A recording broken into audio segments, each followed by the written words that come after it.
This is the drive home with TT for the Millwall drive home. Driving home from the Den, where it finished. Millwall 1. Where's Wally? Barnsley 2. Wow, talk about the highs of winning games away from home. We come back to the Den, and you're not a Millwall fan if you didn't think that we were going to lose today, because it's bottom of the table Barnsley. Forget what form they're in, forget about what result they had last time out. They were awful. Barnsley were absolutely shocking. You can see why they're bottom of the table. They had confidence in the second half and looked to attack a little bit more. First half, by far the worst team I've seen at the Den. But they prevented us from making any quick attacks that brought us down. Professional foul after professional foul. Time wasting, more time wasting.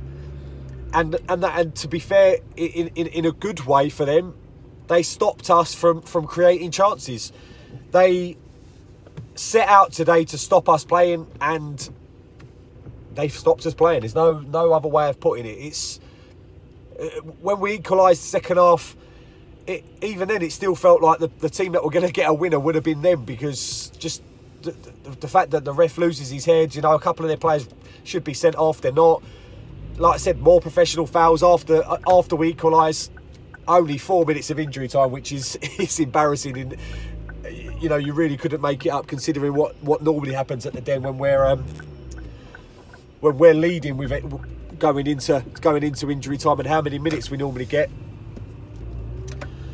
But right, let's go through the lineup. So we started off with Bartosz Biliakowski in goal, and to be honest, in a game of few chances for both sides, Barnsley created the better chances, and Bartosz has made an absolute couple of worldy saves. And you know, there's absolutely nothing he could do for either goal. Both of them put in the corner. Both of them actually, from Barnsley's point of view, good finishes. They were well taken goals from Barnsley. Both crosses into the box where the players got in front of our defender both times. The first was a chip finish. Nothing, absolutely, like I said, it's a beautiful finish. If you give it to him 10 times, he's going to maybe hit that as sweetly once. But there's absolutely nothing Bart can do in that situation. And then the second goal that he's conceded, he's again beaten at the near post, and it's a looping header to the far post. Both goals very similar finishes in a way, but other than that, he's pulled off some really good saves. You know, after they scored the first goal in the first half, he's pulled off a brilliant save to put a really strong hand. And in the second half, he's made 2 good saves where he's dived both times, diving to his right and parried them to his right. So for me, actually, Bartosz is our man of the match. I can't think of giving it to anyone, and I'll give him a 9 for that. Boys, what do you think? What about Bart? It was. And none of the players played at a 10 today. No one even played a 9.5. It was just. It was like the players felt like someone had died in their family. It was just they felt sad. It felt, and I'll give Bart, because he was our man of the match. What will you give him? For Bart, I would give Bart a 9 or an 8, because he did make some amazing saves. Zach, what's the rating? 2 goals, nothing he could do. 9. 9, right. Then we had a back 4. We played 4-4-2 today because of illnesses to Alex Pearce, and I'll go on to that in a minute. But I feel like we really did miss his leadership in a game as that. You know, we needed him to lift the boys, and he's obviously ill. And Murray Wallace, without Murray Wallace at left back. But we had Marlon Romeo at right back. Left back was Shane Ferguson with Hutchinson and Cooper in the middle. I felt Marlon couldn't get out really much today. He couldn't get forward as much as he has been doing. Nothing seemed to work for him. Defensively, you know, the first goals come from down his side, although it's not really, you know, it's not really his fault. You'd hope that Jed would track back. For me, it's hard to give Marlon any more than a 5. Zach? Well, I'll talk a bit about him because he was. I mean, I didn't see him on the ball much, and he was. It was just annoying because he had to take the throw-ins today because it was just take a quick throw-in, whereas they all left it behind for him. But let's actually go on to him. What's the rating? Yeah. 6. 6. Alfie, what are you going to rate Marlon? For Marlon, I would probably rate him a 6. 6. Thank you, Alfie. I'll go on to that quickly about the throw-ins. We seem to be the only team in the league that we must work on them, but we give possession away so easily from throw-ins so often, and it's weird because after you've just lost, it's hard to think more positively, and maybe things come up. You're in a negative frame of mind, so things stick very often. But we don't do enough of throw-ins far too often. Left back was Shane Ferguson. Again, couldn't really do much attacking. He did look like it. A couple of the balls he put into the box were from deep. First half, we were all over Barnsley in terms of possession, in terms of getting down the channels. I felt we done well, but we just, like I said, they packed the box, Barnsley, and any time we tried to play quick ball, they stopped it, and they stopped Shane Ferguson from getting high enough up the pitch to make his crosses useful. So for me, I can't. Again, I'll give him a 6. Zach? It's hard because I barely saw Shane Ferguson on the pitch today. It was like he weren't even there. So what are you going to give him? It's the first 5 I've ever given, I think. First 5, and okay. It's a 5. Alfie? So I haven't really seen Ferguson on the ball in that match, but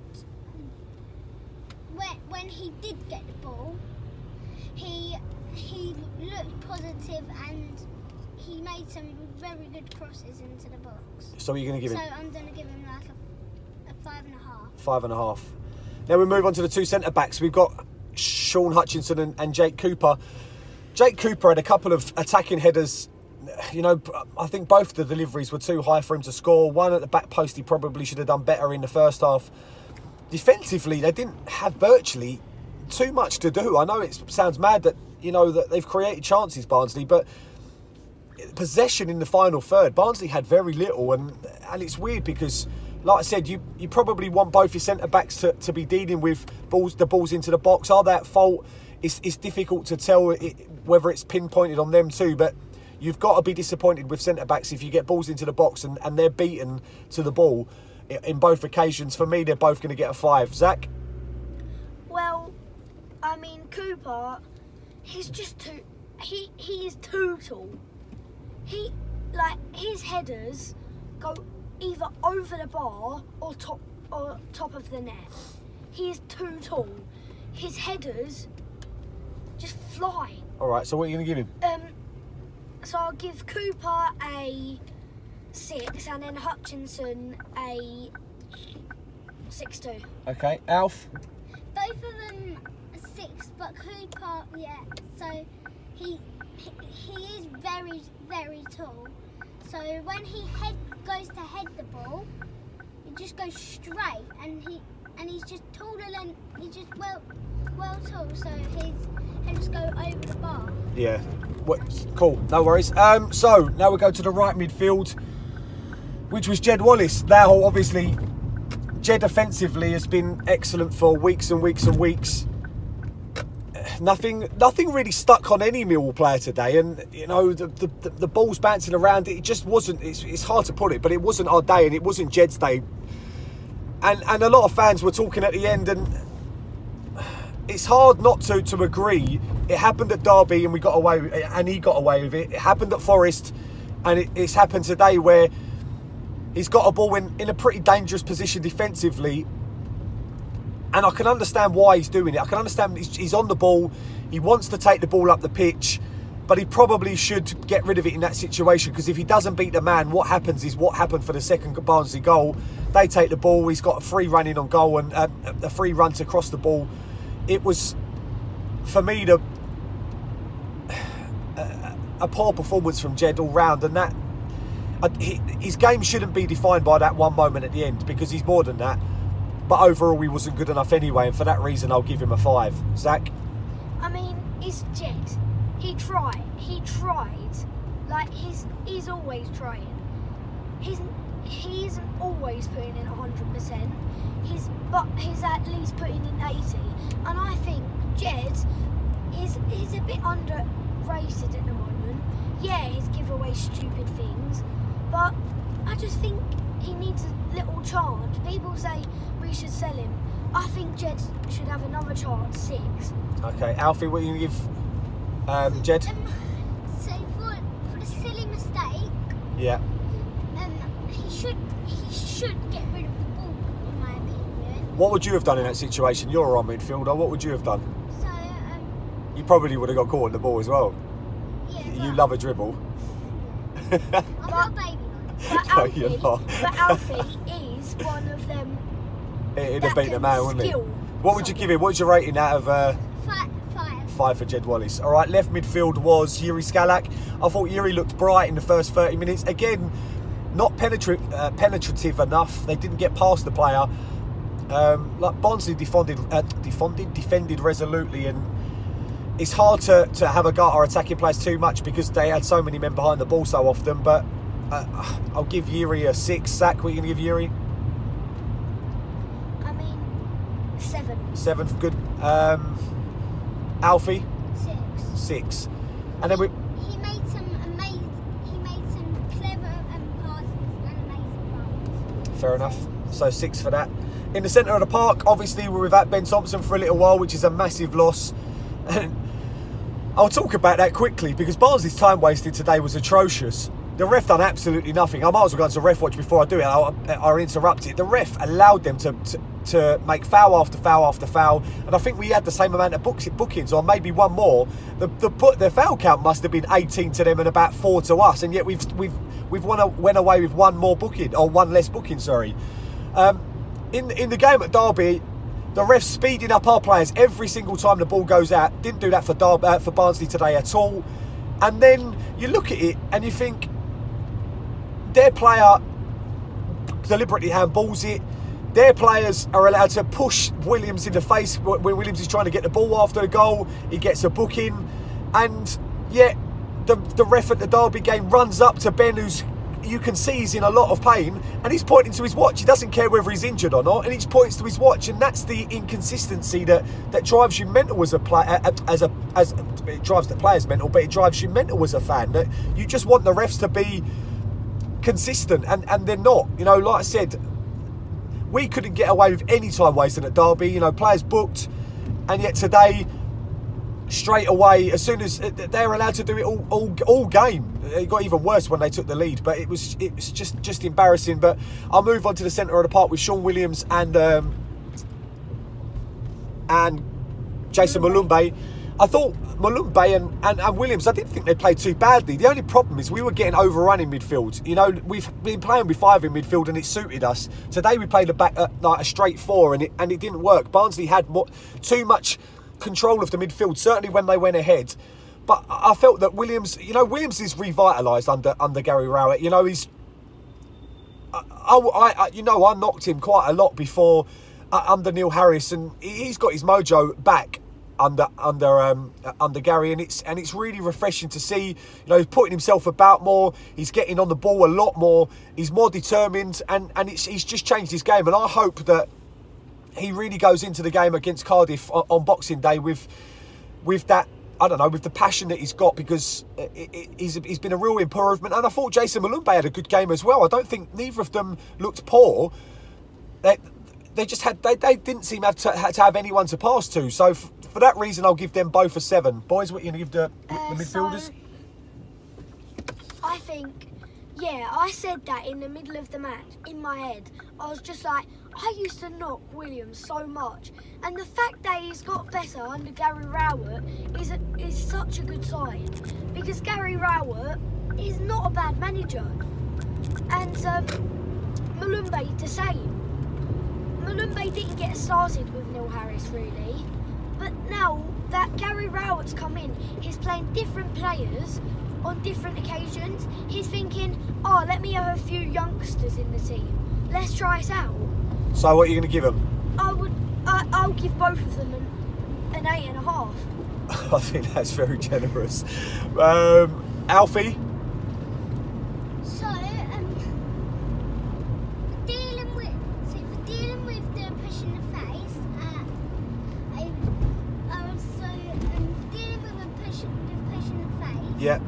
Sean Williams deserves like something like a 9, and he's been playing very well under Gary Rowell, but compared to he did under Neil Harris, and that's a good and that's a sign of things to come. Okay. And for Jason Malumbe, so he's in the match he did very good hold-up play and not crossed it in the box when not crossed it in the box straight away. He's held it up and then found the pass. Okay, no worries. So, and then Malumbe's an 8 for Malumbe. So very generous to our centre midfielders. Up front, we had Budvarsson and Tom Bradshaw. I felt that both of them huffed and puffed a lot today. You know, Bradshaw probably would have been dying to score. And he had a chance, you know. It's the first one I can really remember where Bradshaw hasn't taken it, and maybe that's the occasion. It sounds silly, the occasion against Barnsley, but a personal occasion for him. And he's put it over from about 6 yards out. It wasn't an easy chance, but he's been taking chances, and he didn't do that today. But Budvarsson struggled. Matt Smith struggled when he came on as well. None of them really got into it. And for that reason, all of the strikers, it's difficult when we're playing that way. We changed it up in the second half and obviously went a bit more direct to Matt Smith, that just played a little bit into Barnsley's hands. Often we say that about us, and certainly under Neil Harris, Barnsley played a little bit like the negative football that we were kind of renowned for under Neil, and it worked for them. I'm going to give all of them a 6. Boys, just quickly, what would you give them? 6. 6 all the way round, Zach? I would say it's really hard because it's just really hard. So I'll give 6.5. 6.5, all right. The one player that obviously Conor Mahoney came on and didn't get too much time on the ball. Credit has to go to Aidan O'Brien for the goal. You know, it's often he gets knocked for being fleeting in games and not making an impact, but he scores goals. Aidan scores goals, and he does really well to get in front of both the defender and the goalkeeper to nod his one home today, because it didn't really look like we were going to score. For all the pressure and all the times that we had, it took a little bit of ingenuity from Aidan to get that. And like I said, it was a good bit of play by Aidan. He didn't really do too much else in the game, I've got to be honest. Anyway, that's done. Thank you very much we got up to 228 likes in the last one, so I appreciate that. I know this is a long video, but I've let you know, obviously with Zac and Alfie talking, and I like to talk as well, it's gonna add up a little bit. I appreciate you watching, and I wish, no matter what happens, you know, we've got to turn our home form around. There's 3 home games without a win, including Wigan and Barnsley in that. But that's Millwall. You know, we beat Leeds, we beat the top teams, and we struggle against the poor teams. We need to turn that around, because it's disappointing to get our away form going and then throw it away at home against teams that, quite frankly, are awful. And Wigan and Barnsley were both awful. There's no way, there's no getting around it. Yes, they beat us. Yes, they done a job on us, but that doesn't mean they're a better team. I wish you all a Millwall Christmas. Zach, Merry Christmas. Merry Christmas to everyone that watches. Merry Christmas to all the Mill fans around the world. Yeah, Mill, Merry Christmas. Thanks for watching. I am going to be doing a couple of videos over the Christmas period, so watch out for that. Subscribe if you haven't done. Thanks for watching. We go again next time against Cardiff on Boxing Day. No one likes us. We don't care. Come on, you liar.